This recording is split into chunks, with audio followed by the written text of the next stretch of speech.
मुझे जीवे चाहिए वो। उसकी और उसकी मां को तो मैं अपने हाथों से मारूंगा।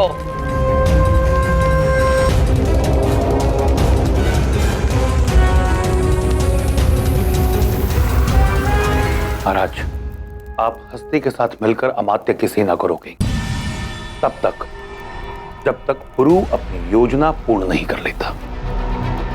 पुरु जैसा ही सज्ज होगा मैं आपको संकेत करूंगा। अब निश्चिंत रहे आचार्य, हम यहां परिस्थिति समझते हैं। अब चाहिए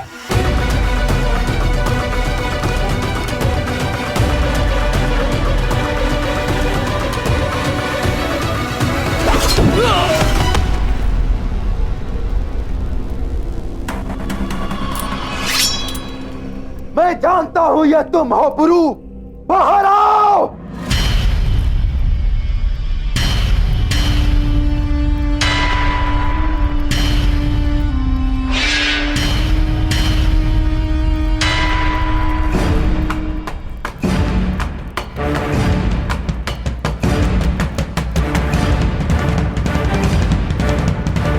कौन हो तुम लोग?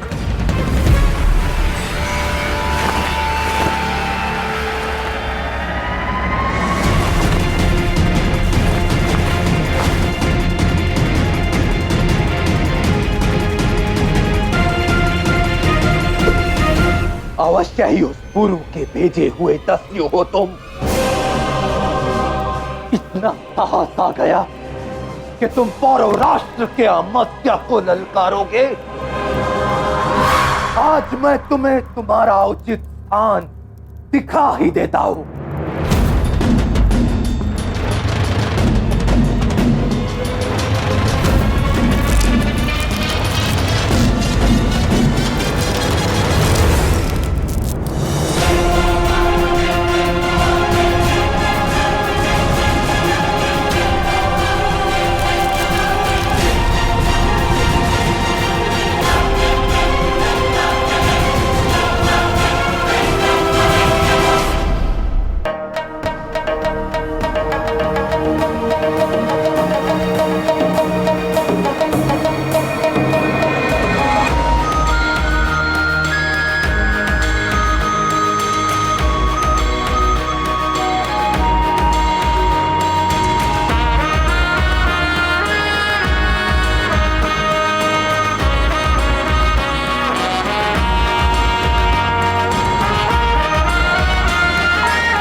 आपने अपने कर्मों से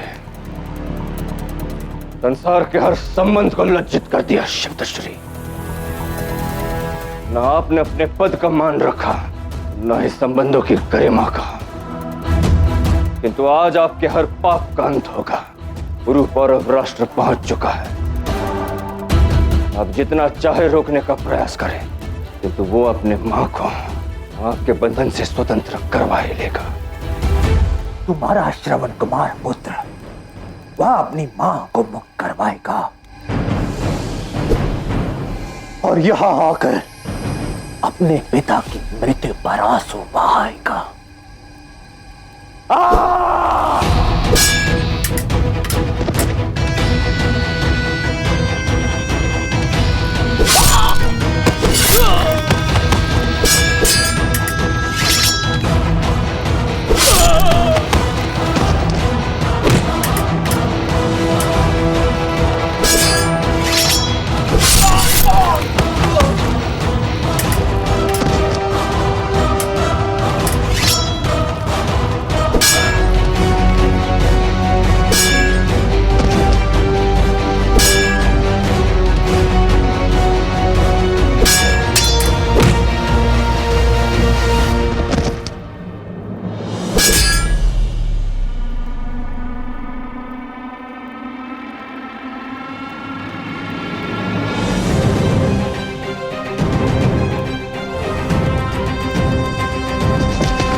सहायता करो पुरु।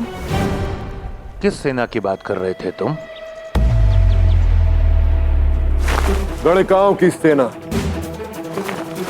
आज अमात्य से गणिकाओं की सेना युद्ध करेंगी। मुझे केवल उनके हाथों में उचित शस्त्र देना है। कैसा शस्त्र?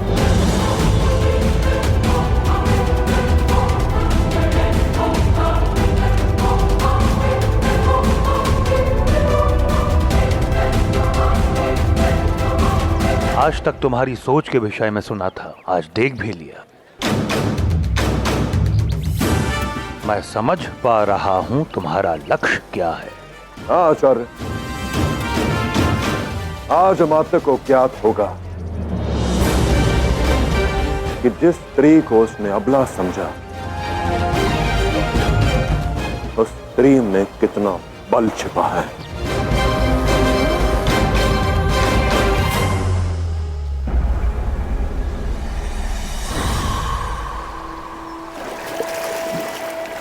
मिल गया, शव मिल गया।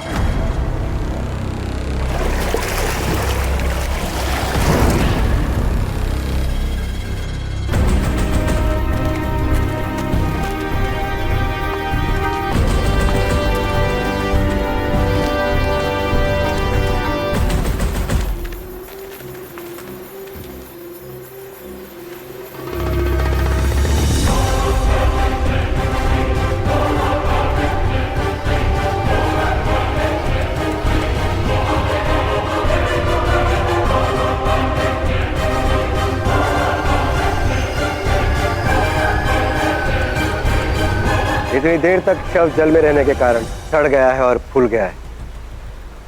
फिर भी एक संदेह तो मिटा, पुरु अब जीवित नहीं। अभी शक मिटा नहीं है शायद तक्षशिला। जिस लाश का चेहरा इस कदर बिगड़ा हो, उसे देखकर मैं कैसे मान लूं कि ये पोरस है।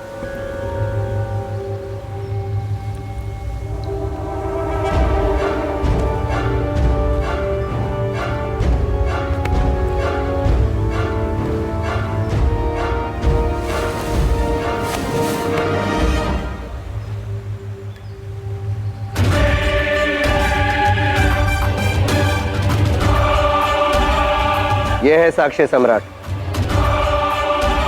यह पौरव राष्ट्र के राजा की अंगूठी है, जो राजा के बाद युवराज के अलावा और किसी अन्य के हाथ में नहीं हो सकती।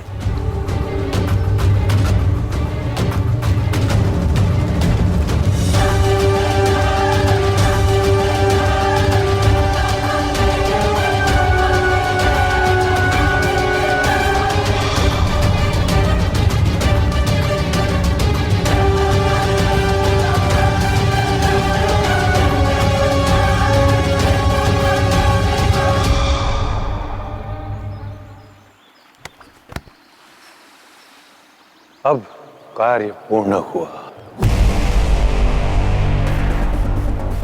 हाँ आचार्य, जितना मैं अलेक्जेंडर को जानता हूं, वो उस धमाके के पश्चात ये निश्चित करना अवश्य चाहेगा कि मैं मृत हूं या नहीं। और जब तक उसे मेरे मृत होने का साक्ष्य नहीं मिल जाता, वो संतुष्ट नहीं होगा। पर अब हम उसे विश्वास दिलाने में सफल हो जाएंगे आचार्य कि उसके मार्ग की सबसे बड़ी बाधा अब समाप्त हुई।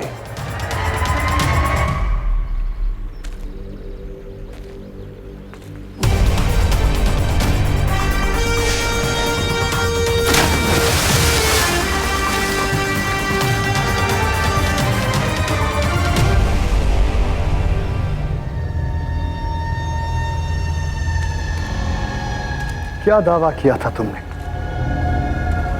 कि तुम मेरी तकदीर हो? सिकंदर का मुकद्दर तुम लिखोगे। आंखें खोलकर देखो पोरस, मेरा मुकद्दर लिखने वाले हाथ ही नहीं, बल्कि ये जिस्म भी बेजान पड़ा है सिकंदर के पांव में। अगर तुम्हें लगा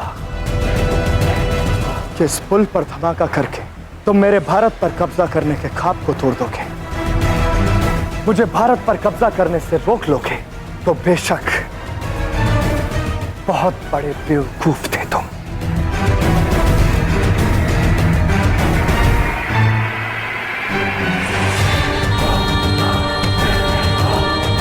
अब बहुत जल्द तुम्हारी ये सरजमी भी तुम्हारी ही तरह मेरे कदमों में होगी पोरस।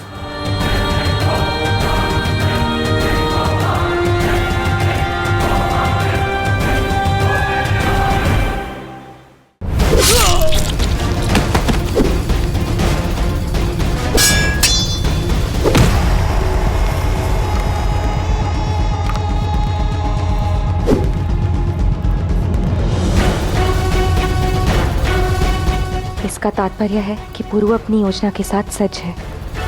शिवदत्त को गणिका गृह ले जाने का समय आ गया है।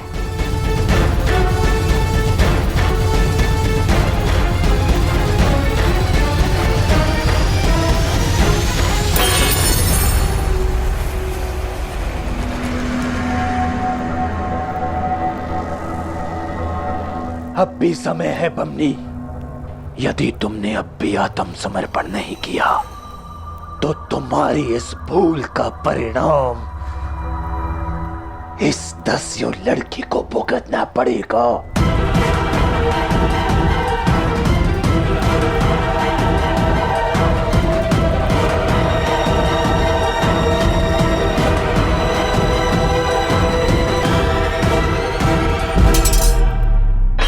बंदी बना लो इन सबको।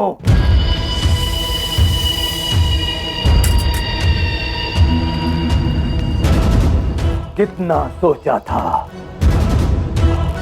उससे कहीं अधिक सरल निकला तुम्हारा हारना। प्रतीत होता है कि आज का दिन मेरे विजय उत्सव का दिन है। दिन तो तुम्हारा ही है शिवदत्त, किंतु विजय उत्सव मनाने के लिए नहीं, बल्कि तुम्हारा पतन देखने के लिए। आज मृत्यु स्वागत करेगी तुम्हारा, और वो भी पुरु के हाथों।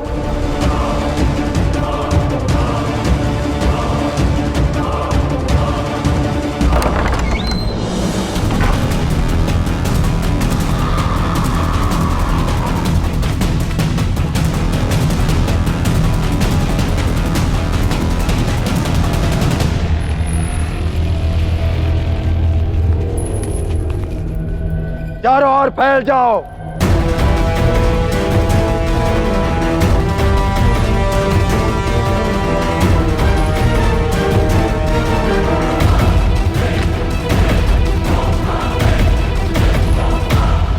तुम्हारा विश्वास सत्य था। तुम्हारा पति और तुम्हारा पुत्र दोनों ही जीवित हैं, और मैं यहां तुम्हें ये बताने आया हूं कि तुम्हारा विश्वास समाप्त होगा। तुम्हारा पति और तुम्हारा पुत्र दोनों ही तुम्हारी आंखों के सामने मृत्यु को प्राप्त होंगे। जो वश में है कर लो तुम शिवदत्त, परंतु पहले भी जीत सत्य की हुई थी, और आज सत्य ये है कि किसी का अंत होगा तो वो होगा तुम्हारा, मेरे पुत्र का नहीं, और ना ही मेरे पति का।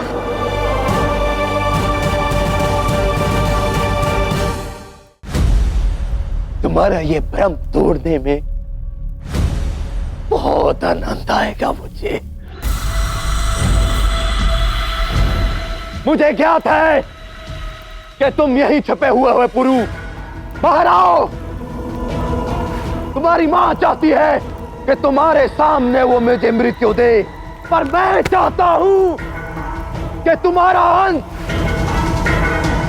तुम्हारी मां के सामने हो। इसलिए शीघ्र ही बाहर आ जाओ, नहीं तो तुम्हारी मां के साथ साथ इन वेश्याओं की मृत्यु का भार भी आ जाएगा। सामने लाओ उसे मेरे।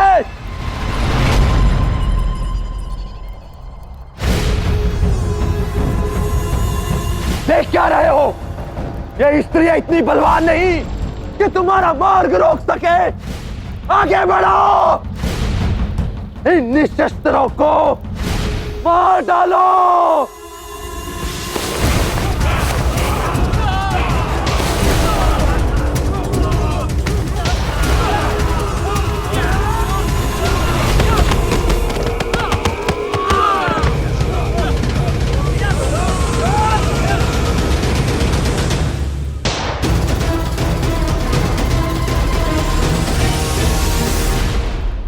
आपके गुप्तचर भगुराइन से ज्ञात हुआ कि आपका झोला उसके झोले के साथ बदला जा चुका है।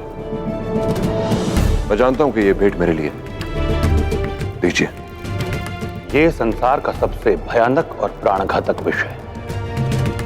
इसके स्पर्श से व्यक्ति को कोई हानि नहीं होती, किंतु यदि इसकी एक बूंद भी व्यक्ति की जिह्वा को छूकर उसके देह में प्रवेश कर जाए तो वो उसे समाप्त कर देती है।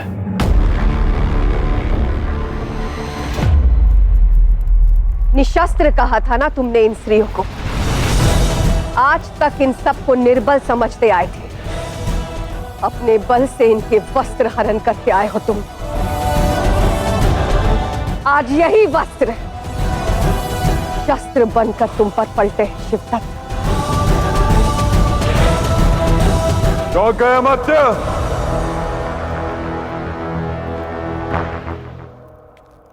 तुम्हारी सेना को संसार से विदा किया ताकि नरक में तुम्हारा स्वागत करने के लिए सच रहे।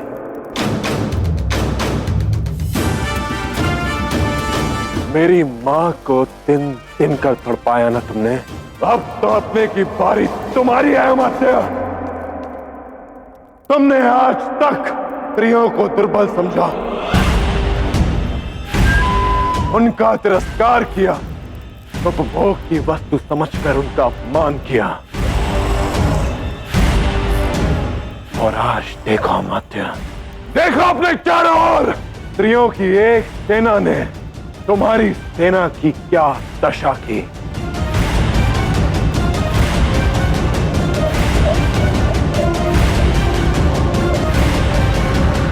और ये सब कैसे हुआ जानना नहीं चाहोगे?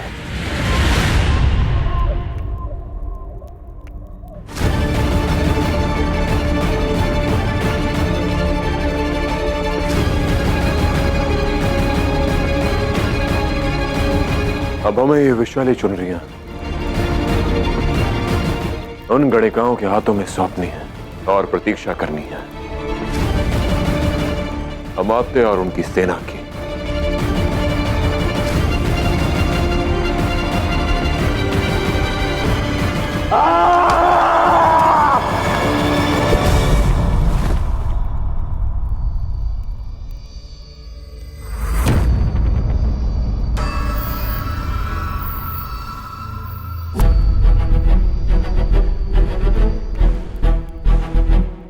वो वस्त्र ही थे ना अमात्य, जिसे उतारकर एक मनिनी नारी को मलिन गणिका बना दिया आपने। आओ आगे बढ़ो, लो ये वस्त्र।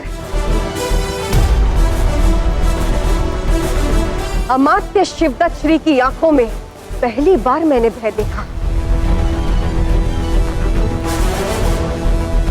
सही कहा था आपने कि अपमान और अश्वत्थामा की राशि एक होती है, जिसके घाव सहानुभूति जल से नहीं बल्कि प्रतिशोध के रक्त से ही भरते हैं। आज तुम्हें समस्त नारी जाति के अपमान का प्रतिकार देना होगा शिवदत्त। और आज मेरी शपथ पूर्ण करने का समय भी आ गया है।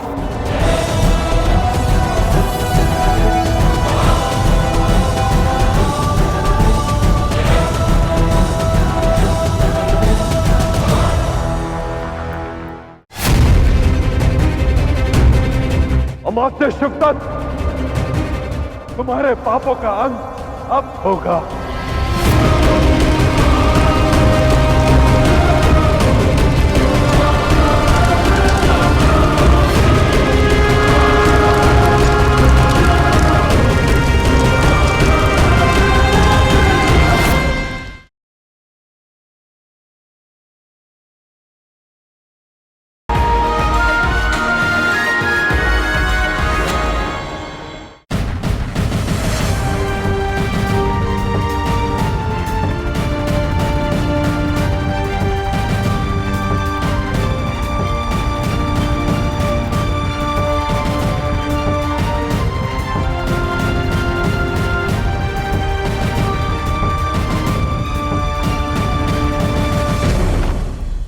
कहते हैं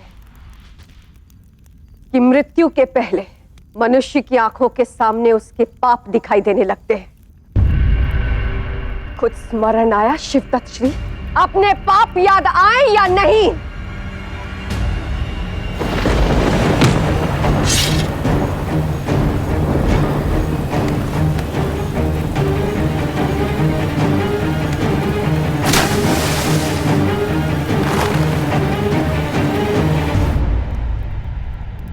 याद आया? सबसे पहले आपने एक पवित्र संबंध का उपहास उड़ाया, एक रानी को गणिकाओं के मध्य रखा। ये महारानी नहीं, एक वैश्या है। मेरे पुत्र को दस्यु में पलने दिया। 21 वर्षों तक तुमने मुझे मेरे परिवार से दूर रखा, अपने ही भाई से छलावा किया, विश्वासघात किया उसके साथ।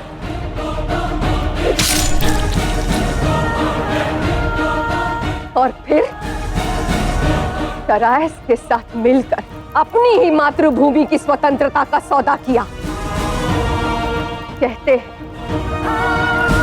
कि पापों का घड़ा एक ना एक दिन फटता है और साथ ही साथ टूटता भी है।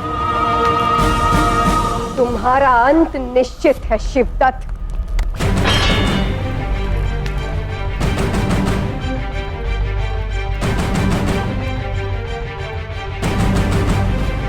यही सोच रहे हो ना अमात्य कि तुम्हारी मृत्यु इस विषैली चुनरी से होगी? नहीं, मैंने पहले भी कहा था कि मेरी मां को दिए हर कष्ट का प्रतिशोध लूंगा मैं।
ये मेरी मां को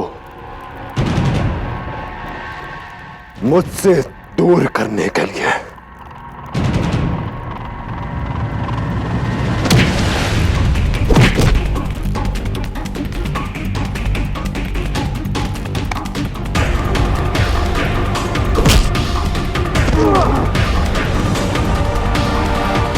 और ये मेरी मां को देशद्रोही सिद्ध करने के लिए।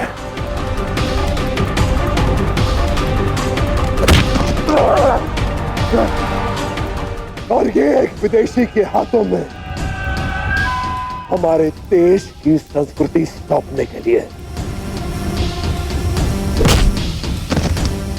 और ये एक पुत्र को अपने पिता पर तलवार उठाने पर विवश करने के लिए।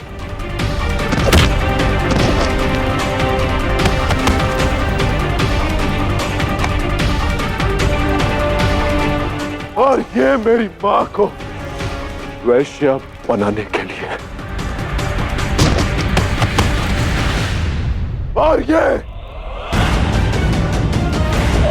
नारी जाति का अपमान करने के लिए। देख रहे हो ये स्थल? ये वही स्थल है जहां तुमने मेरी गरिमा को ललकारा था। आज इसी स्थान पर तुम्हारे प्राण लेकर मैं अपना प्रण संपन्न करूंगी।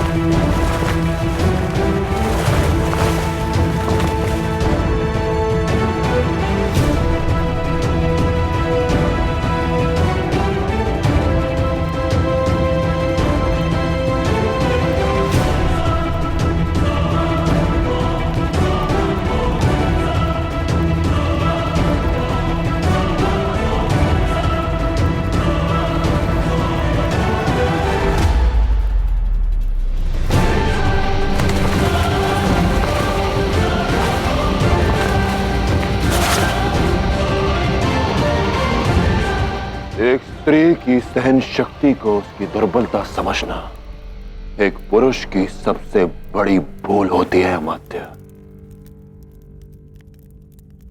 आज तुम्हें ज्ञात होगा कि जिस स्त्री को तुमने दुर्बल समझा उस स्त्री में कितना बल छिपा है।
ये ठीक नहीं है पुरु।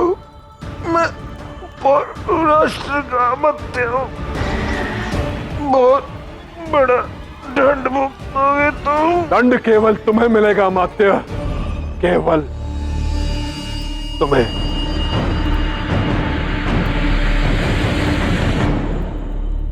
आइए मां, आज पौरव राष्ट्र से बुराई और बुरे दोनों का अंत होगा।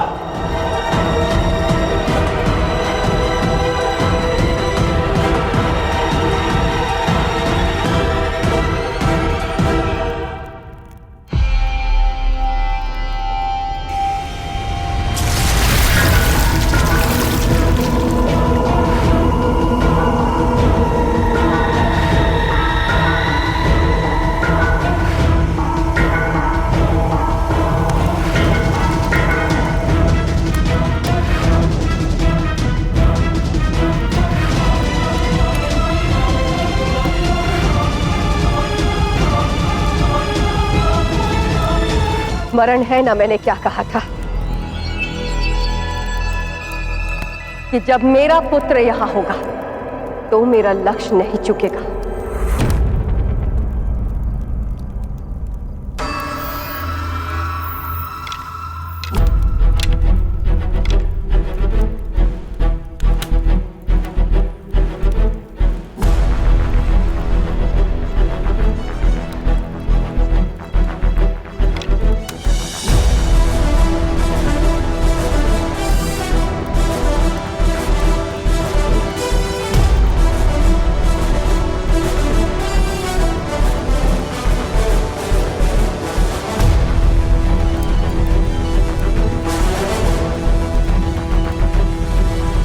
अनुसुईया आज अमात्य शिवदत्त का अपने ही हाथों से अंत करने की शपथ को पूर्ण करती हूं।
सारा जीवन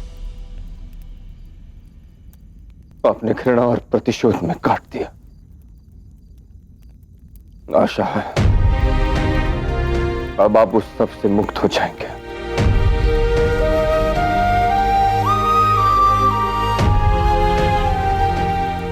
और आपकी आत्मा को शांति मिलेगी।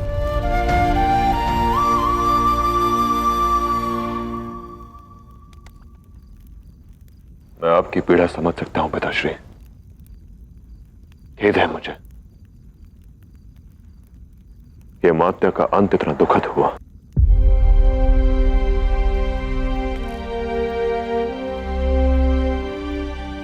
नहीं पुरो, तुम्हें स्वयं को दोषी नहीं समझना चाहिए। मनुष्य की जैसी करनी होती है उसे उसका परिणाम भी वैसा ही भुगतना पड़ता है। अमात्य का यही अंत निहित था।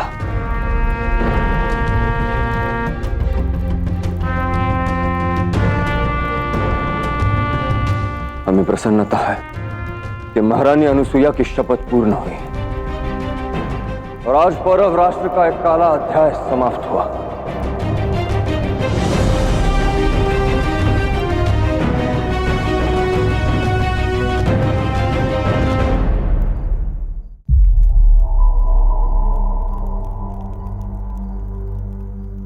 आज केवल अमात्य शिवदत्त के देह का अंत हुआ। अपना भाई और पौरव भूमि का बेटा तो हम कब का खो चुके थे।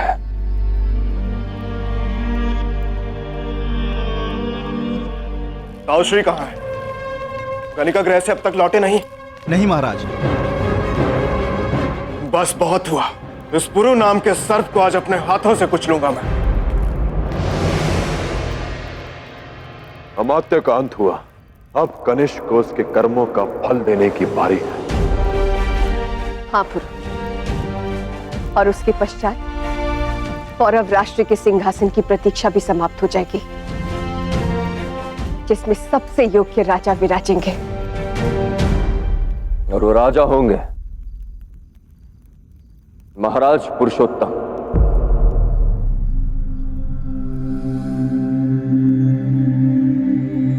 हाँ अनुसुईया, अगर तुलना की जाए तो हमने बहुत भूल की है। राजा वो जो दूर का देखे और अपने पास के लोगों पर दृष्टि रख सके। हम न अपने निकट के लोगों को परख सके, न दूर की सोच सके।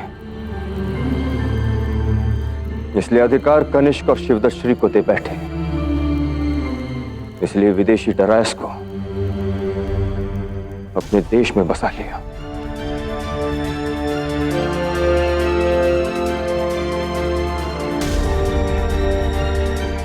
कौरव राष्ट्र के सिंहासन को अब हमारी नहीं,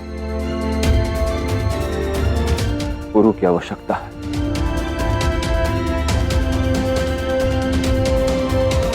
और कौरव राष्ट्र ही क्यों, पूरे भारत को पुरु जैसे शासक की आवश्यकता है।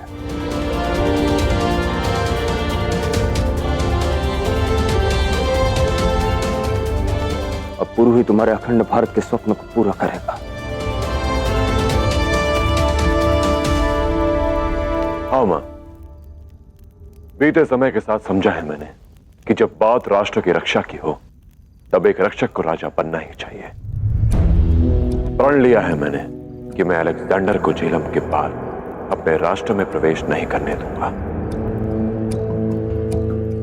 और उसके लिए मुझे राजा बनना ही होगा। एक निष्कासित कुमार की बात का कोई महत्व नहीं,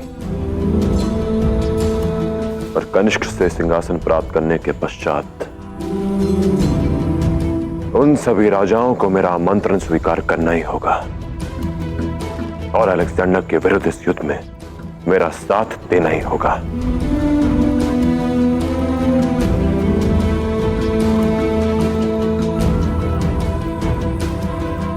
अखंड भारत का स्वप्न देखा है ना आपने मां, तो मैं चाहता हूं कि पौरव राज के रूप में मेरे जीवन की इस यात्रा का आरंभ मेरी मां के द्वारा राज तिलक से हो।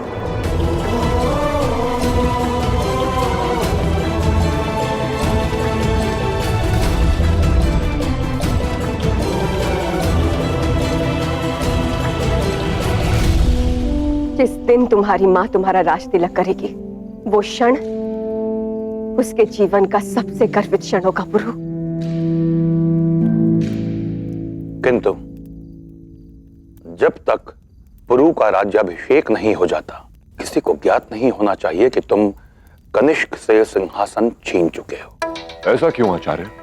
ऐसा इसलिए पुरु कि वसंतोत्सव के उपलक्ष्य में कनिष्क ने पूरे देश के राजा महाराजाओं को आमंत्रित किया है। यदि उन्हें सत्य का भान हो गया कि तुम कनिष्क से सिंहासन छीन चुके हो, कदाचित वो विद्रोह कर बैठे, या फिर उत्सव में सम्मिलित ही ना हो।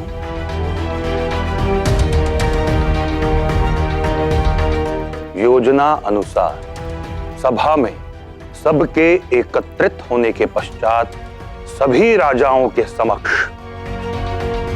तुम्हारा राज्याभिषेक किया जाएगा। तब तक सभी को इसी भ्रम में रखना होगा कि पौरव राष्ट्र का राजा कनिष्क ही है।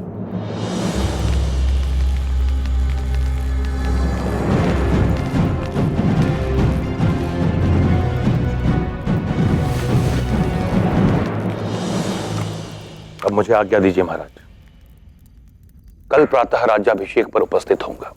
आप कहां जा रहे हैं आचार्य? कार्य तुम भी अधूरा नहीं छोड़ते, और मैं भी कोशिश करता हूं कि कोई कार्य अधूरा ना छोड़ूं। कल राज्याभिषेक है पुरु, और राजा को कुछ भेंट तो देना चाहिए।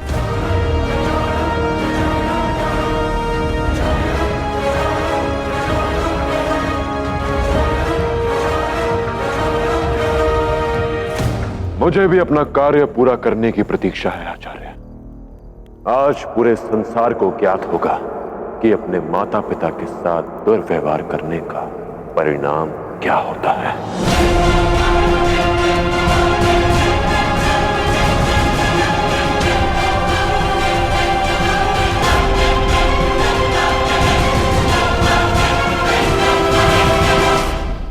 मैं शपथ लेता हूं ताऊ कि आपकी हत्या का प्रतिकार लूंगा। उस दस्यु पुरु के शरीर से रक्त की एक एक बूंद बहाकर उससे आपका तर्पण करूंगा।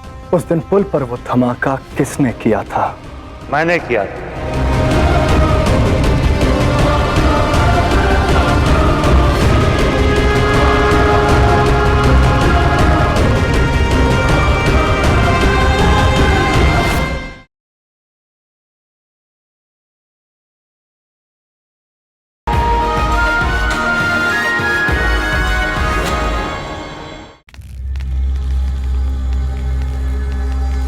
सैनिकों, इन सबको घेर लो।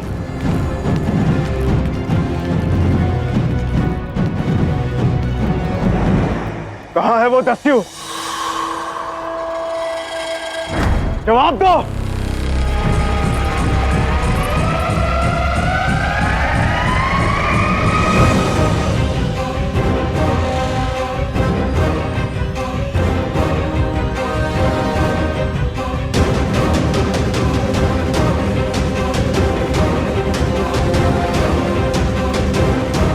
अमात्य,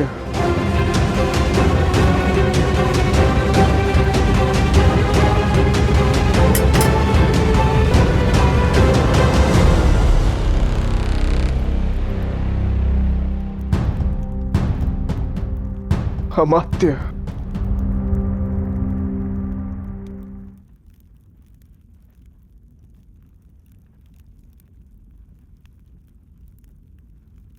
मैं जानता हूं ये उस दस्यु पुरु ने किया है।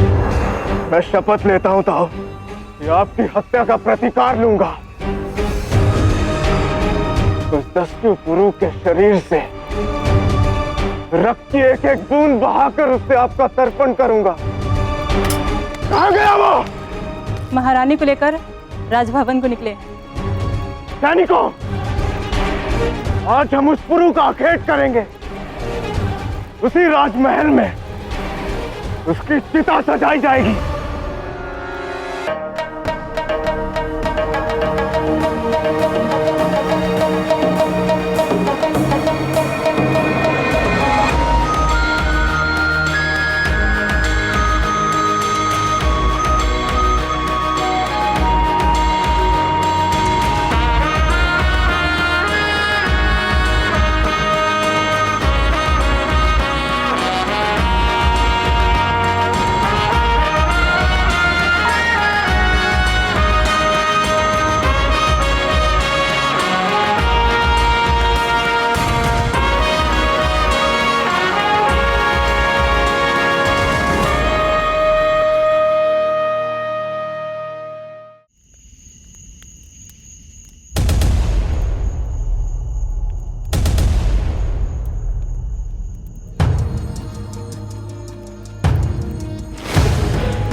अब छोड़िए शाह, सब खत्म हुआ।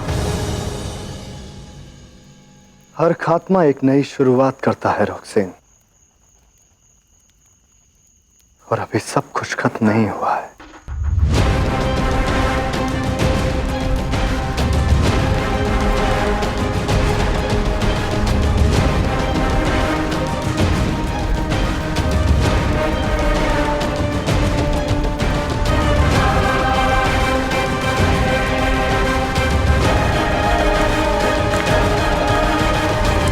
लगता है मैं गलत वक्त पर आ गई। जब शौहर बीवी के बीच में सुलह हो रही हो तो बीच में नहीं आना चाहिए, नजर लग जाती है। मुझे लगता है मुझे मैसेडोनिया लौट जाना चाहिए। मतलब? मेरा सबसे बड़ा खौफ था वो पोरस, जिसके बारे में मुझे ओरेकल ने बताया था। अब उसके खात्मे के साथ साथ मेरा खौफ भी खत्म हो गया है। अब मैं आराम से मैसेडोनिया जा सकती हूँ। और भारत पर कब्जा करना आप ही का ख्वाब था मां, और वो अभी खत्म नहीं हुआ है। वो तो तुम चुटकियों में पूरा कर लोगे अलेक्जेंडर। जिसके सामने मिस्र, बेबीलोन और फारस झुक गया, उसके आगे ये भारत भी सजदा कर ही देगा।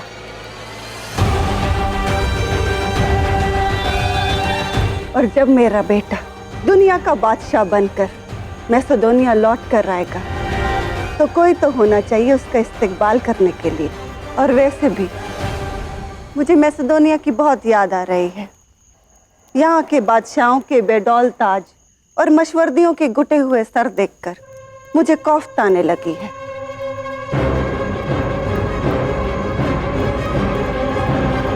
क्या हुआ अलेक्जेंडर?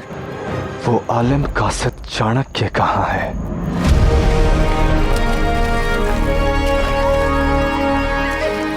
मेरी कर्म भूमि तक्षशिला आज तुम्हारे पंजे में है अलेक्जेंडर, लेकिन मेरे रहते अधिक समय तक तुम ऐसा नहीं कर पाओगे।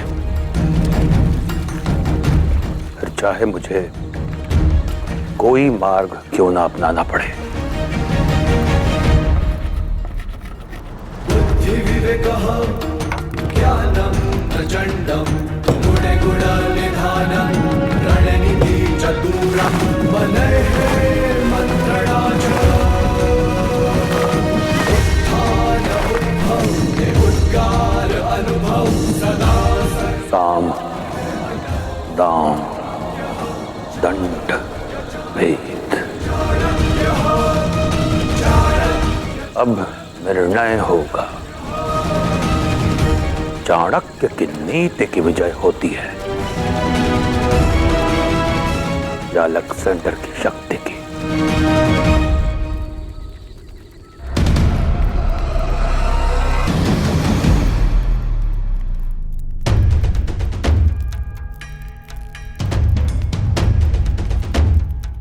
तुम मुझे वहां ढूंढ रहे थे और मैं यहां तुम्हारी प्रतीक्षा कर रहा था। ये वही स्थान है जहां तुमने हमारे माता पिता को अपमानित किया था कनिष्क, और आज तुम्हें इसके लिए दंड मिलेगा। ओह,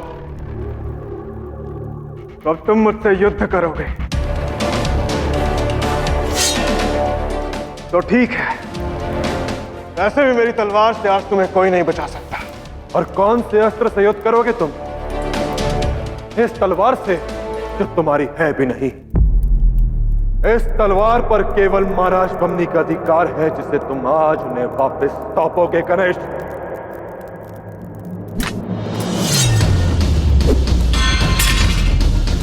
मन तो था कि आज तुम्हें अपने हाथों से दंड दूं, पर तुम्हें सीख देने और सबक सिखाने का अधिकार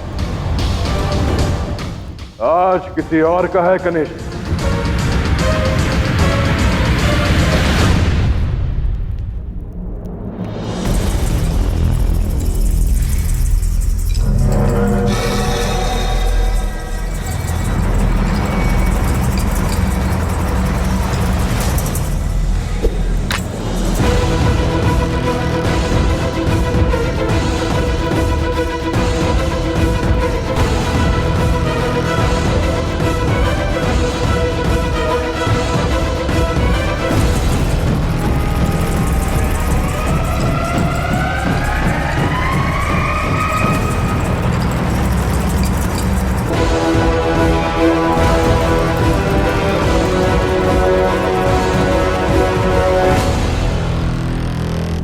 उस दिन महाराज के हाथों से तलवार इसलिए नहीं छूटी, उसका कारण यह नहीं कि वो तुमसे दुर्बल है। वो चाहते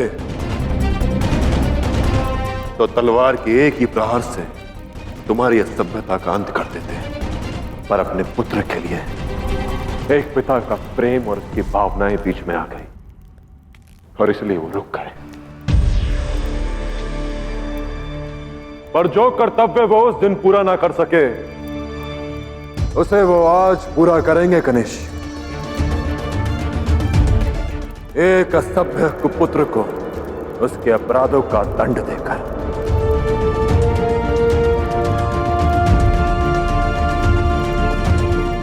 देख क्या रहे हो? सबको बंदी बना लो। और अब राष्ट्र के नरेश महाराज बमनी थे और आज भी हैं। समय रहते अपनी गलती को मान लोगे तो क्षमा दान मिल भी सकता है। अब चुनाव आप सभी के हाथों में है।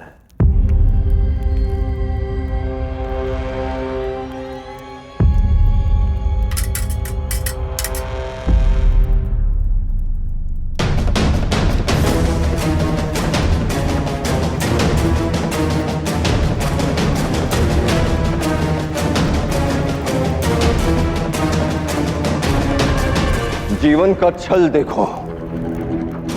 कुछ दिन पहले एक पुत्र ने हम पर तलवार उठाई, एक पिता को भावुक करके उसे दुर्बल और विवश कर दिया। और आज एक पुत्र ने ही पुनः हमें शासक बनाकर हमारी तलवार हमारे हाथ में सौंपी। आगे बढ़ो कनिष्क, उठाओ हम पर तलवार जैसे उस दिन उठाई थी। आगे बढ़ो, प्रहार करो अपने पिता पर।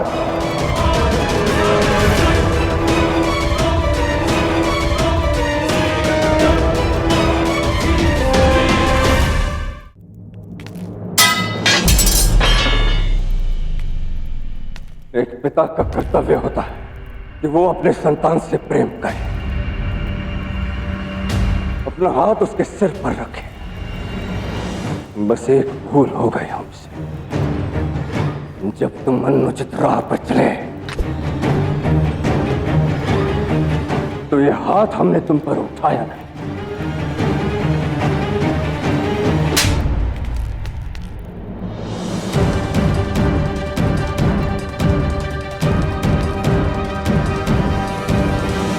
तुम्हारी पहली भूल पर यदि यह हाथ तुम पर उठ जाता, तुम अपने पिता पर तलवार कभी नहीं उठाते।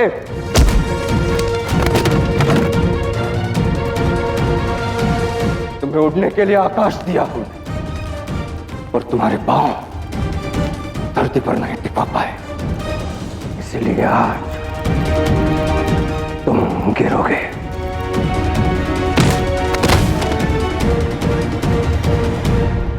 एक पिता यदि अपने पुत्र की उंगली पकड़कर उसे चलना सिखाता है तो उसके बहकने पर पांचों उंगलियों से उस पर प्रहार भी कर सकता है।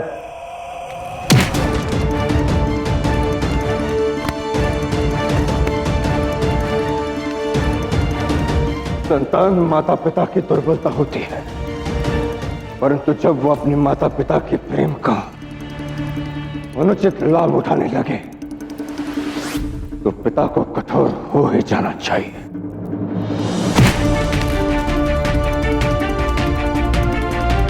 हमसे भूल हुई कि तुम्हें अपने प्रेम का अनुचित लाभ उठाने दिया, किंतु हर व्यक्ति को अपनी भूल का पश्चाताप करने का एक अवसर अवश्य मिलना चाहिए। आज हम न केवल पश्चाताप करेंगे बल्कि अपनी भूल सुधारेंगे भी।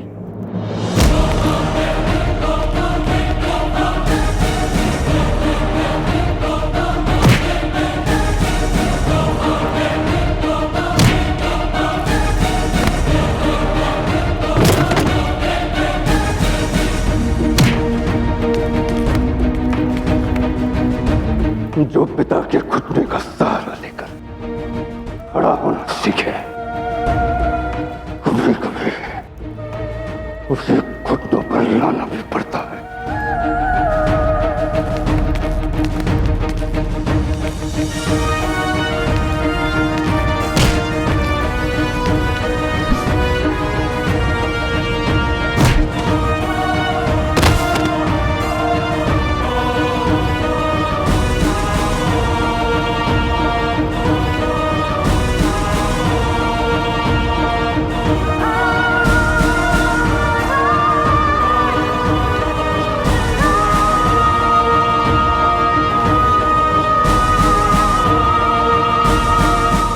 यदि आज हमारे हाथ कांपे तो संसार में अनुचित संदेश जाएगा कि पुत्र भले ही कितना ही बड़ा अपराध क्यों ना कर ले, उसके प्रेम में दृष्टिहीन माता पिता उसे क्षमा कर ही देते हैं। परंतु आज हम ऐसा होने नहीं दे सकते। आज के बाद पौरव राष्ट्र का हर पुत्र अपने माता पिता का तिरस्कार करने से पहले 100 बार सोचेगा।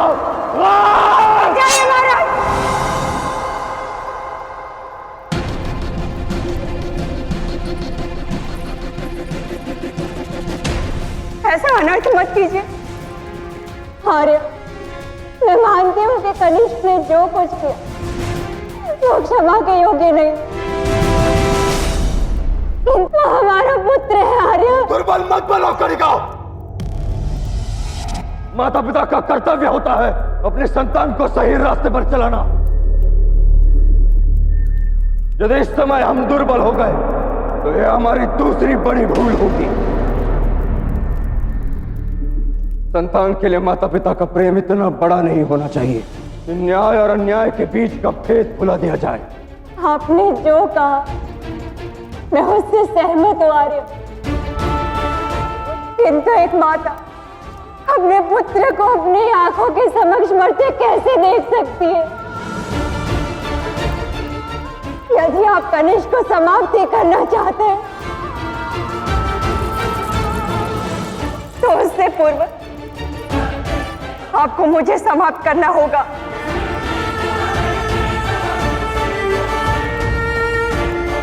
कर दीजिए मेरा अंत महाराज, या फिर एक मां की विनती स्वीकार करके उसके पुत्र को क्षमा कर दीजिए।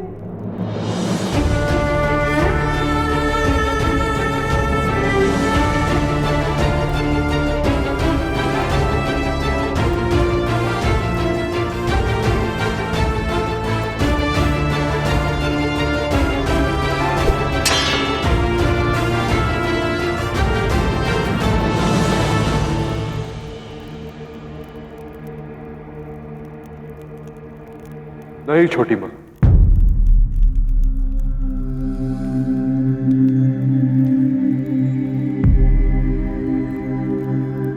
कनिष्क ने जो अपराध किया वो क्षमा योग्य नहीं है।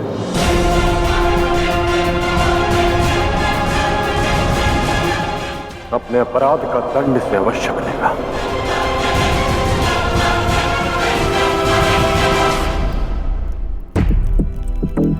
ये तुम क्या कह रहे हो पुरु?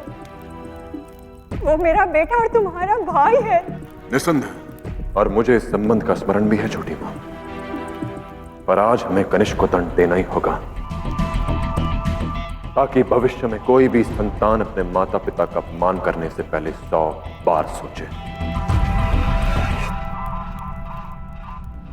तो क्या संसार के सामने तुम ये उदाहरण रखोगे कि भूल होने पर एक पिता को अपने पुत्र की हत्या कर देनी चाहिए?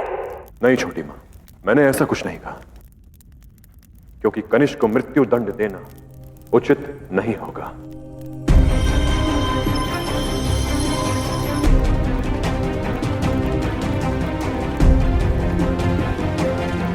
हाँ पिताश्री, क्योंकि मृत्यु दंड देना तो बहुत सरल है।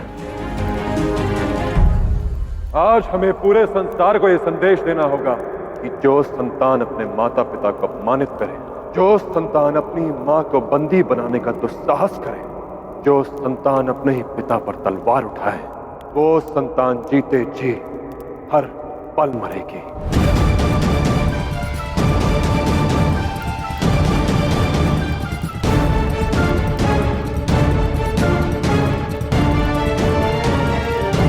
कनिष्क की ये दशा देखकर आज पूरे संसार में संदेश पहुंच जाएगा कि अपने माता पिता को अपमानित करने के पश्चात उस संतान को क्षमा नहीं किया जाएगा। उचित कहा गुरु ने।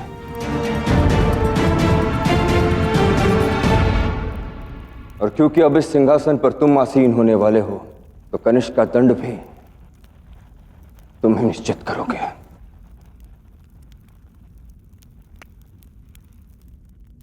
मैं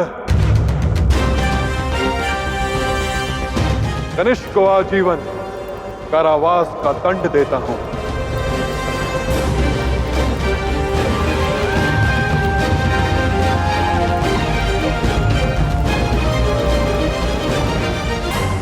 इसे इसी क्षण काल कोठरी में डाल दिया जाए।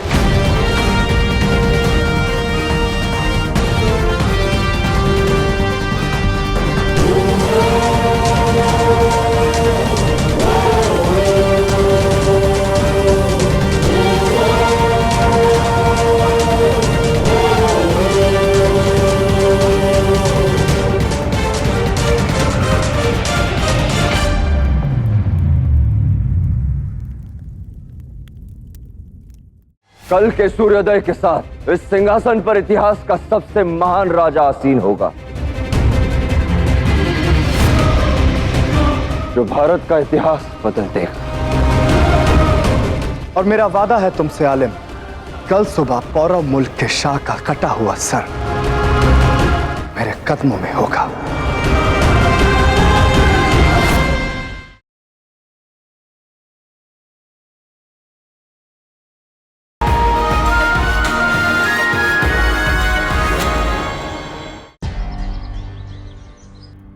आचार्य चाणक्य की अब तक कोई सूचना नहीं। समझ में नहीं आता हो क्या रहा है। सेतु पर अचानक से विस्फोट होता है। बमनी हमारा सुरक्षा चक्र तोड़ निकलता है।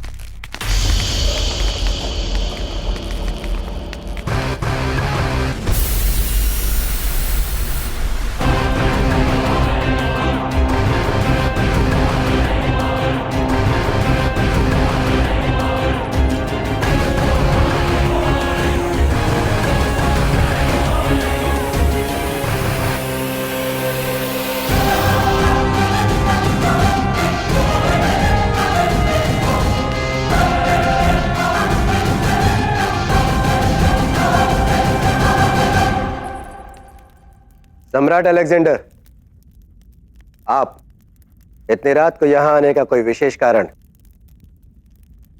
सब कुशल तो है? नहीं, कुछ ठीक नहीं है शायद तक्षशिला।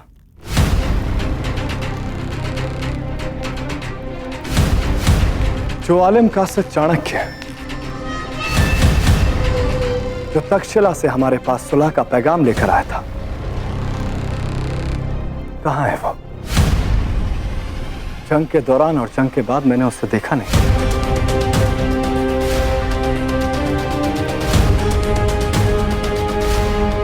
मैंने एक सवाल पूछा है शायद तक्षशिला, उसका जवाब दो। उस दिन पुल पर वो धमाका किसने किया था? मैंने किया था।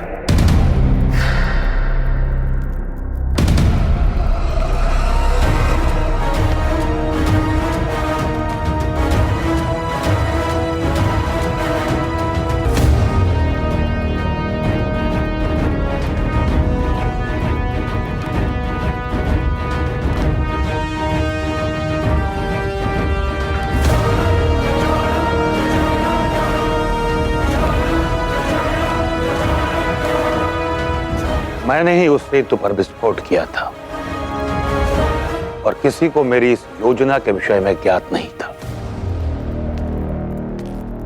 तो मैं उसकी वजह जानना चाहता हूं। कारण स्पष्ट है सम्राट। हमारे संधि प्रस्ताव में स्पष्ट उल्लेखित था कि तक्षशिला युद्ध में नहीं, शांति में विश्वास रखता है। इस संधि का मुख्य उद्देश्य तक्षशिला में शांति, प्रजा की सुरक्षा आश्वस्त करना था। हमारे महाराज ने संधि के बदले आपको पुरु सौंपा, किंतु जब मैंने देखा पुरु आपके साथ कपट करके पौरव राष्ट्र की ओर पलायन कर रहा है,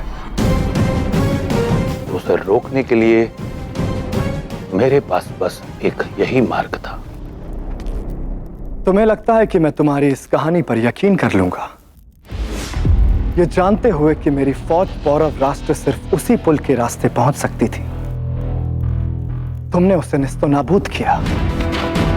तो अब मैं क्यों ना समझूं कि तुम चाहते थे कि हम तक्षशिला में ही रुक जाएं? तो अब मैं जानना चाहता हूं आलम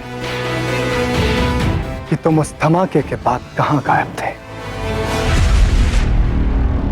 सम्राट, मुझे अच्छी तरह ज्ञात है कि आप कथनी से अधिक करनी में विश्वास रखते हैं, इसीलिए मेरे पास आपके लिए कुछ है।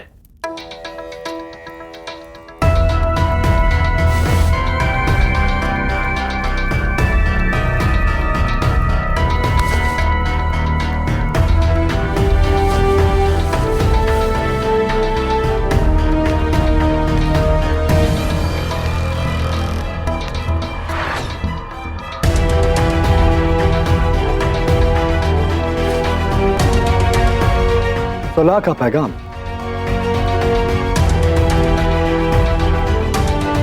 जी, मैं वसंत उत्सव में सम्मिलित होने पारव राष्ट्र गया था, जहां भारत के सभी साम्राज्यों के राजा कल प्रातः एक सभा में सम्मिलित होने जा रहे हैं। बस उन्हीं से समझौता करने का प्रयास कर रहा था।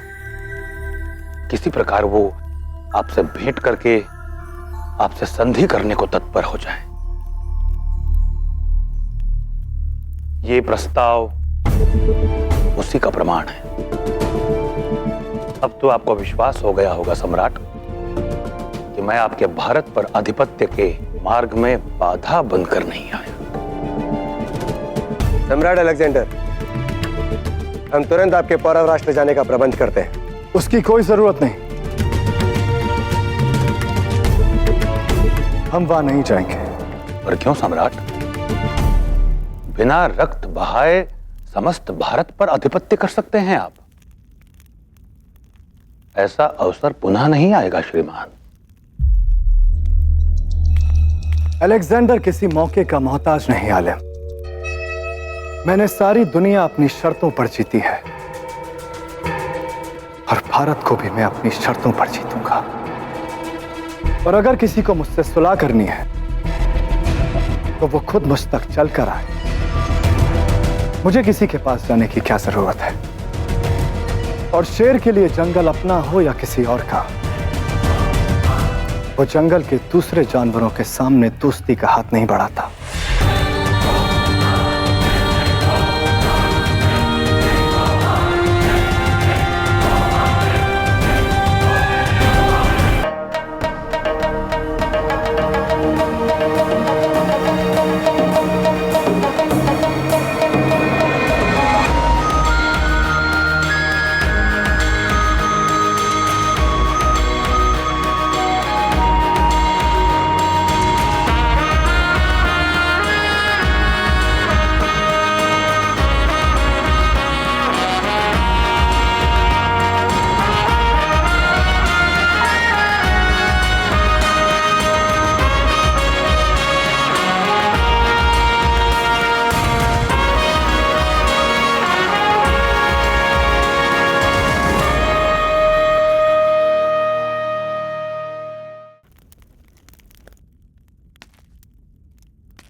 आज तुमने जो किया है उस पर संसार के सभी माता पिता को गर्व होगा। हाँ पुरु,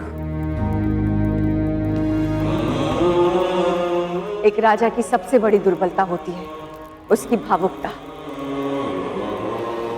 परंतु आज तुमने सिद्ध करके दिखा दिया पुरु कि तुम्हारे लिए न्याय ही सबसे सर्वोपरि है। अब इसमें कोई संशय नहीं कि तुम्हारा नाम इतिहास में युगों युगों तक स्मरण किया जाएगा।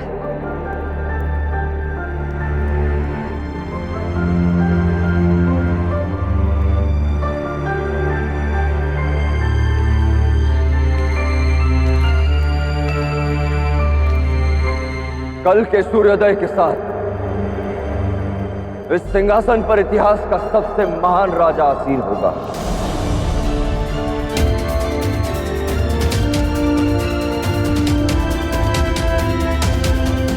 जो भारत का इतिहास बदल देगा।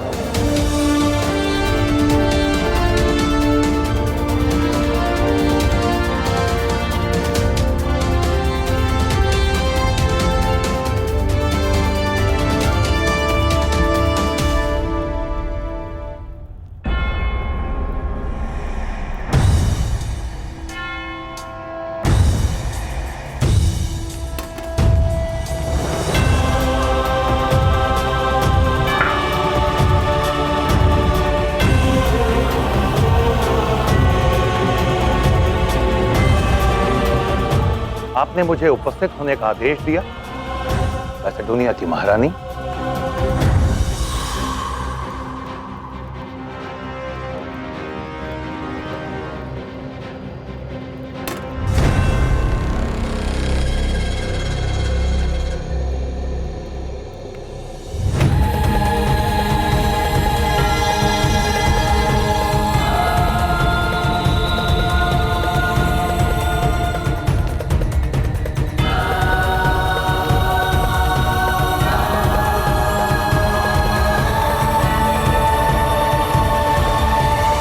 अलेक्जेंडर दुनिया का सबसे बड़ा शाह है, चाहे एशिया ही नहीं, चाहे कायनात बनने वाला है मेरा बेटा। और जो उसे खत्म कर सकता था वो पोर है, वो मौत के घाट उतारा जा चुका है। इसलिए मैं उसकी नजर उतार रही थी। मैंने सुना है आलिम कि तुम्हारे मुल्क में नजर उतारने के बाद सोना ब्राह्मणों को दे दिया जाता है। इसीलिए मैं ये सोना तुम्हें नजर कर देना चाहती हूँ।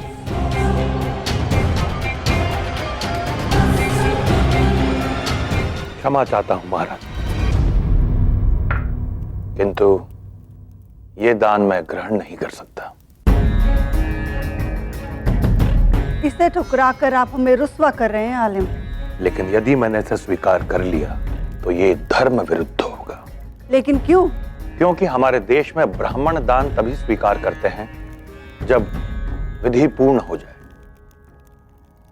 अब इसमें क्या अधूरा है? आपको भविष्यवाणी सुनाई गई थी कि झेलम पार का एक राजा शाह सिकंदर के विरुद्ध खड़ा होगा जो उनका भाग्य बदल देगा।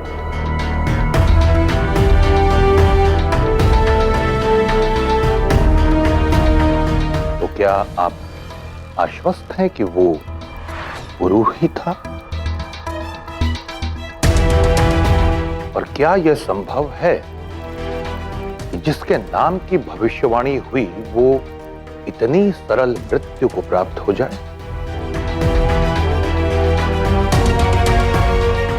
और पुरु तो राजा भी नहीं था, आप समझ रही हैं ना? भविष्यवाणी थी कि झेलम पार से एक उंगली सम्राट अलेक्जेंडर की ओर उठेगी, एक। लेकिन शरीर में 10 उंगलियां होती हैं महारानी। हो सकता है पुरु नाम की जो उंगली कट गई वो उंगली हो ही ना जो सम्राट के विरुद्ध उठने वाली थी। हो सकता है वो उंगली पौरव राष्ट्र के वर्तमान महाराज कनिष्क की हो। यह नामुमकिन है। ये तो समय ही बताएगा महारानी, या फिर स्वयं सम्राट।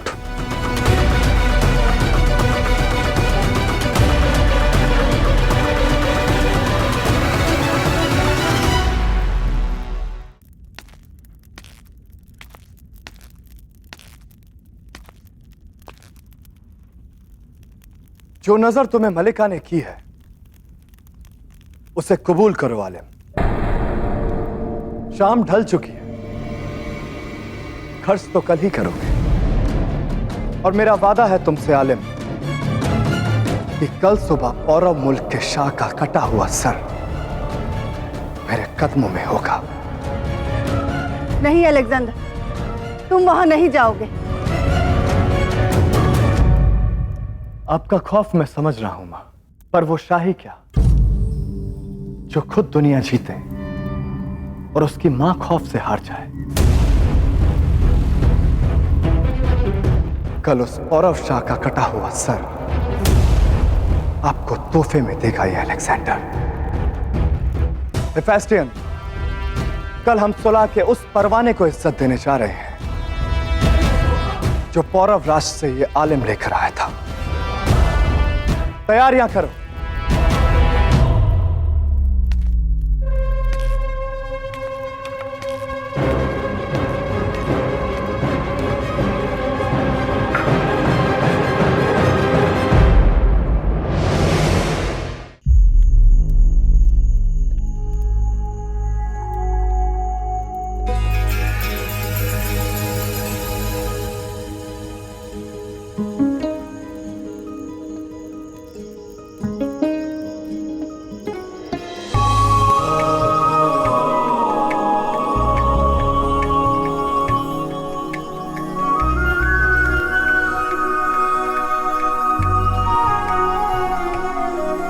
प्रतीत होता है कि कल का सूर्योदय देखने के लिए कोई बहुत आतुर है। और क्यों ना हो, कल तुम्हारा राज्याभिषेक है पुरु। कल तुम पुरु से महाराज पुरुषोत्तम बन जाओगे। राजा बनने के पश्चात जब मेरा विवाह होगा तब मैं सबको आमंत्रित करूंगा। क्या विवाह में? हाँ लाची, जब मैं राजा बनूंगा तब महाराज से लेकर पूरी प्रजा को अपने अगले उत्तराधिकारी की चाह होगी। पड़ोसी राज्यों की राजकुमारियां विवाह का प्रस्ताव भेजेंगी। और लाची, मैं कब तक टालूंगा? विवाह तो करना ही होगा। और उस दिन मैं तुम्हें न्योता अवश्य भेजूंगा। तुम आओगी ना? क्यों आऊंगी? मेरे पास विवाह में जाकर भोज करने से अतिरिक्त और भी बहुत से कार्य है पुरु। और हाँ, अपनी और उस पड़ोसी राजकुमारी के विवाह का न्योता मुझे भेजकर अपना धन और श्रम व्यर्थ मत कर। वैसे बात तो ठीक कह रही हो तुम। तुम्हें आमंत्रण देने की आवश्यकता ही क्या है?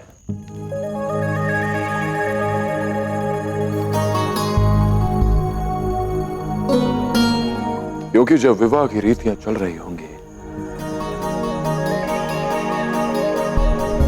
तब तुम तो अपने आप ही प्रत्येक विधि विधानों में तुम तो मेरे साथ होगे लाची।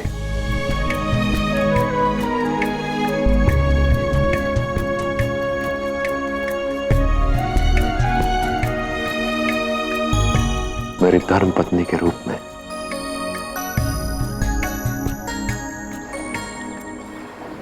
एक और भारत का पुत्र पुरु अपनी मातृभूमि को अलेक्जेंडर की दृष्टि से बचाने के लिए पौरव राष्ट्र का सिंहासन स्वीकार कर चुका था।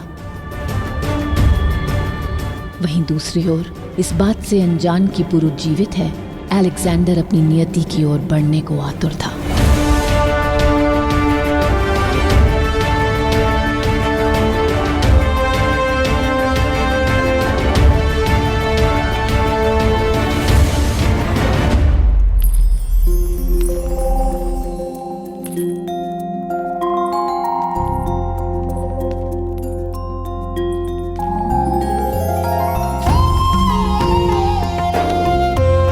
आप कहां चली गई थी मां?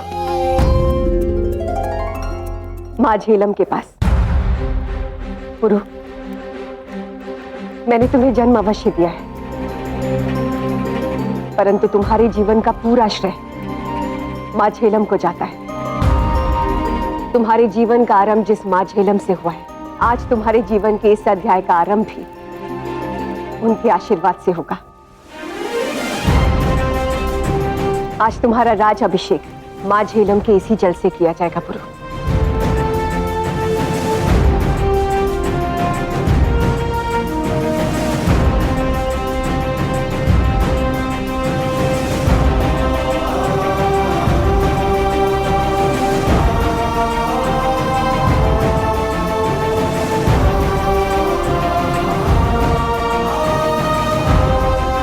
यह सभी साम्राज्यों के राजा सभा में पहुंच गए।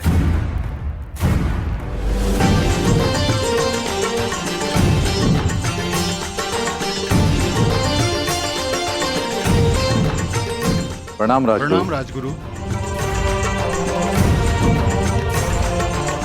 ये किस प्रकार की पूजा है राजगुरु? पौरव राज के वसंत उत्सव में सम्मिलित होते होते हमें वर्षों बीत गए, किंतु हमने आज तक इस प्रकार की पूजा देखी नहीं। महाराज अम्बिसर, आज की ये बैठक प्रारंभ करने से पहले पौरव राष्ट्र के महाराज का राज्य अभिषेक होगा। ये क्या हो रहा है? जब महाराजा कनिष्क का राज्याभिषेक पहले ही संपन्न हो चुका है तो फिर ये संस्कार पुनः कराने की आवश्यकता क्यों? हमें इसी क्षण पौरव राज से मिलना है।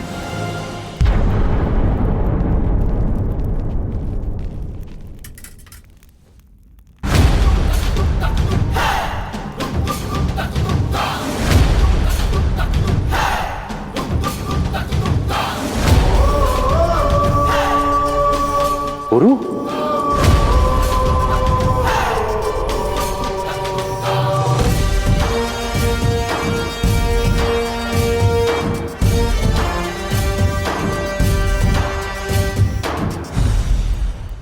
यहाँ पुरु का राज्य अभिषेक आरंभ होने को था और वहाँ अलेक्जेंडर के कदम पहली बार पौरव राष्ट्र की भूमि पर पड़े।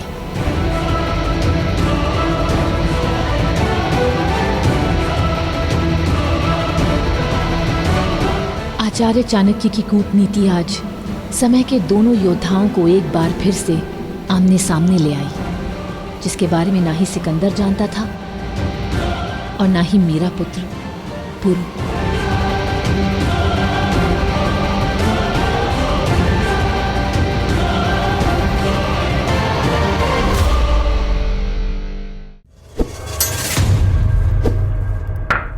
अपना वचन पूरा करो पुरु, शत्रु सामने है।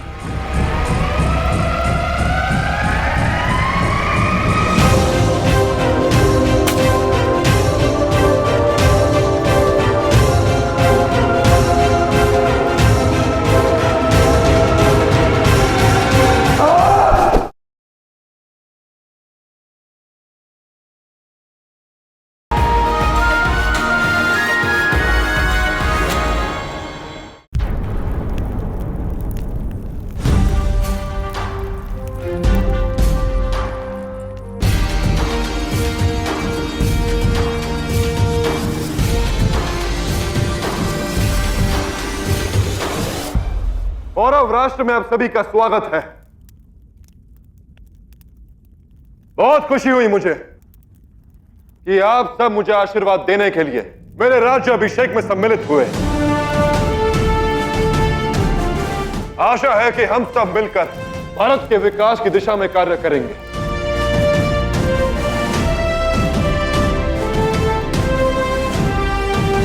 विराजी,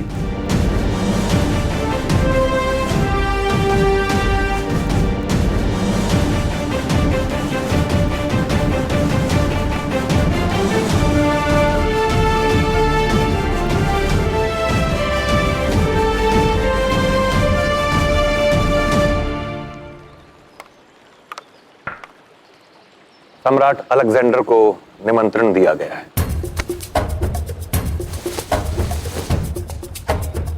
इन्हें सम्मान के साथ भीतर जाने दिया जाए।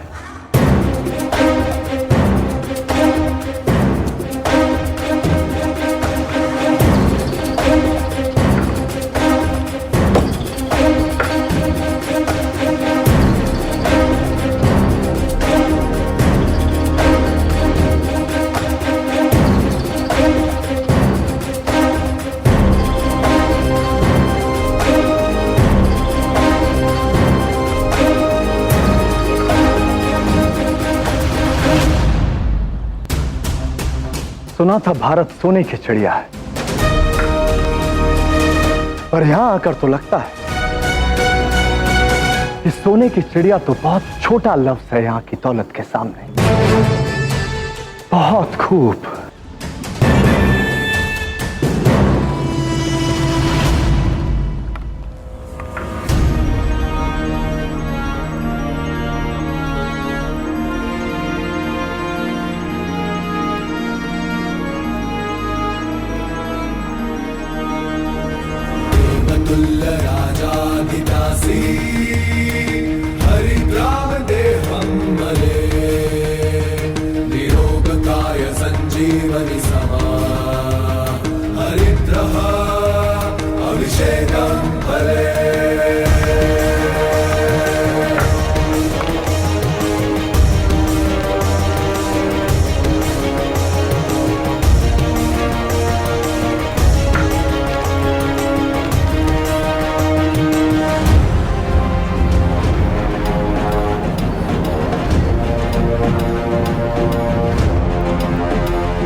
ये कैसी ताजपोशी है आलिम चाणक्य? हमारे यहां तो ताज पहनाकर ताजपोशी की जाती है। भारत में राजा को देवतुल्य माना जाता है शाह अलेक्जेंडर,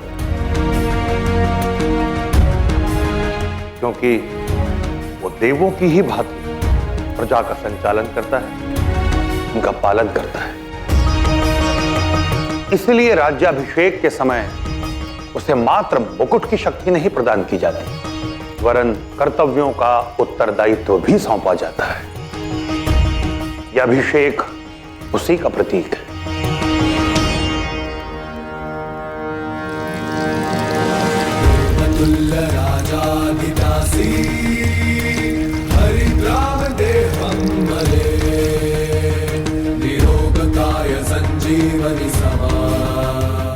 जिस हल्दी से महाराज का अभिषेक हो रहा है वो पवित्र है, रोग हरता है, संजीवनी है, जो प्रतीक है कि राजा पवित्र मन से अपनी प्रजा को निरोगी और संजीवक रखेगा।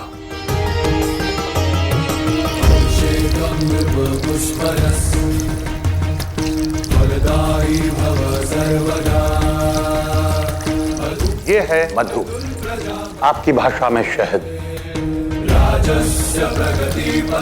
शहद मीठा होता है और अपनी वृद्धि करने वाली मधुमक्खियों को आपस में बांधकर जोड़कर रखता है। इसके अभिषेक से राजा से ये आशा की जाती है कि वो अपने कर्मों से प्रजा के मन में मिठास घोलेगा और उन्हें बांध कर रखेगा, उन्हें साथ रखकर राष्ट्र के वैभव में वृद्धि करेगा।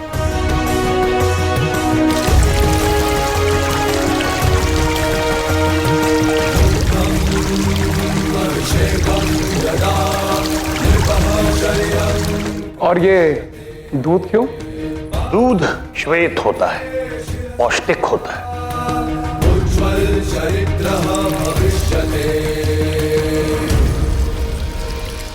इसके अभिषेक से राजा से यह आशा की जाती है कि वो अपनी प्रजा को पुष्ट रखेगा और उसके मन में अत्याचार और अनाचार जैसी कमियां कभी नहीं पनपेंगी।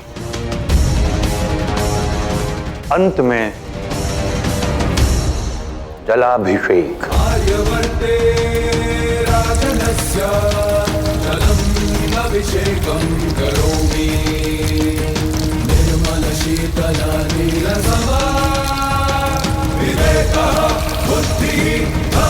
जल शीतल होता है, निर्मल होता है। इसके अभिषेक से राजा से यह कामना की जाती है कि वो निर्मल मन से और शीतल विवेक से प्रजा हित में निर्णय लेगा।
अब आप समझ गए होंगे सेतु पर विस्फोट किसने किया था।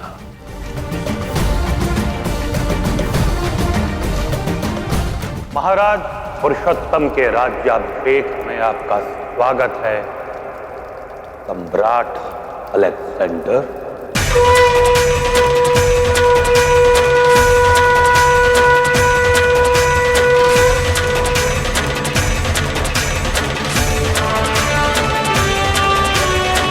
बड़ी बड़ी बातें कर रहे थे, हल्दी, शहद, दूध और पानी के तिलक की कहानियां सुना रहे थे,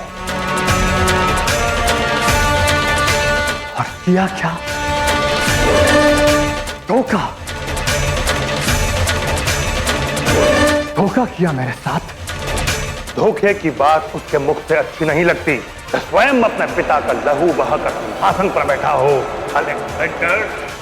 मैं दौलत का खून बहाकर मैं शाह बना या नहीं ये तो तारीख बताएगी, लेकिन तुम्हारे इस शाह की ताजपोशी में खून का रंग जरूर मिलाएगा ये सिकंदर।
अगर तलवारें म्यान से बाहर आईं, तो आप सबके प्राण शरीर से बाहर होंगे सम्राट।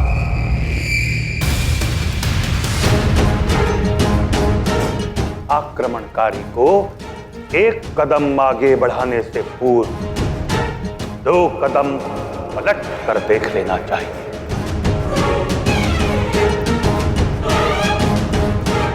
धरा पर पग रखने से पूर्व आकाश की ओर देख लेना चाहिए।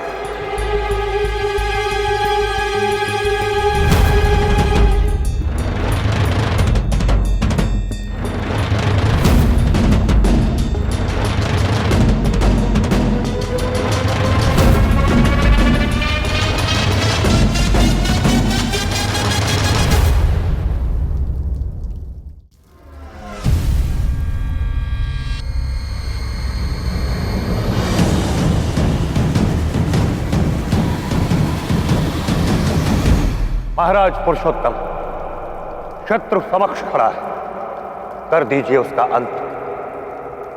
कीजिए अपना वचन पूर्ण जो आपने अपनी मातृभूमि को दिया था।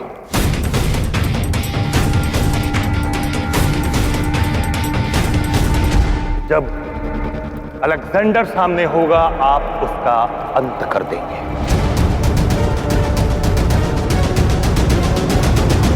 प्रजा आपके लिए अमूल्य भेंट लाई है महाराज, आप अपनी प्रजा को भेंट दीजिए।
सोने की चिड़िया है ये सुनकर आया था इस मुल्क के बारे में, मगर ये नहीं जानता था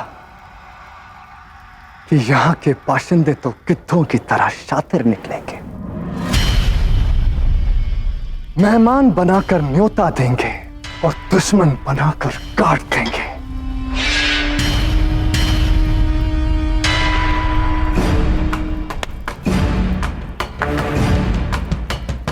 बहुत खूब पोरस, बहुत खूब। देख लो भारत वालों, ये है तुम्हारे राजा की हकीकत।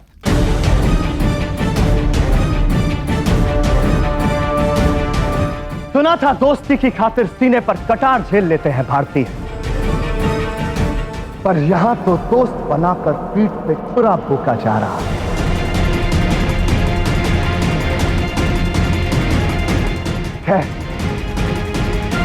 कबूल है,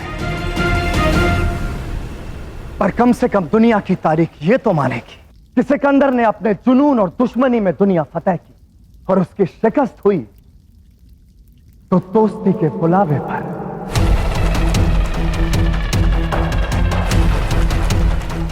बड़े फक्र से कहते थे ताकत से मारेंगे धोखे से नहीं, पर यहां तो तलवार की धार धोखे की आंख पे पैनी की गई है।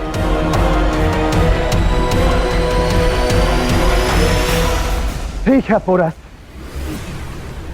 आगे बढ़ो। सिकंदर तुम्हारे सामने निहत्ता खड़ा है।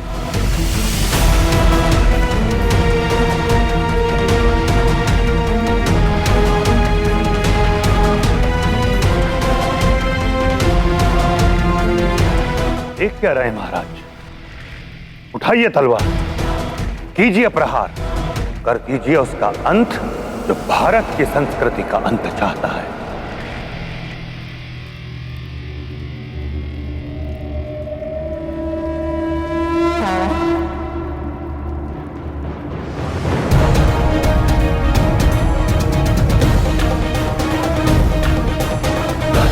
शत्रु विनाशक पोरस, गौरव राष्ट्रे रक्षक पोरस, शत्रु शीश विदारक पोरस, आर्यवर्त सुतमानस पोरस।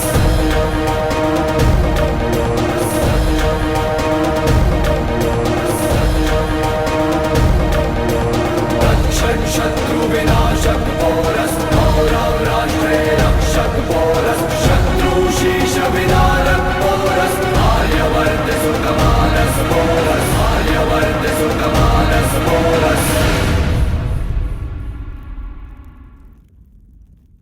मैं कहता हूं समाप्त कर दो इसे, ये तुम्हारे आचार्य का आदेश है।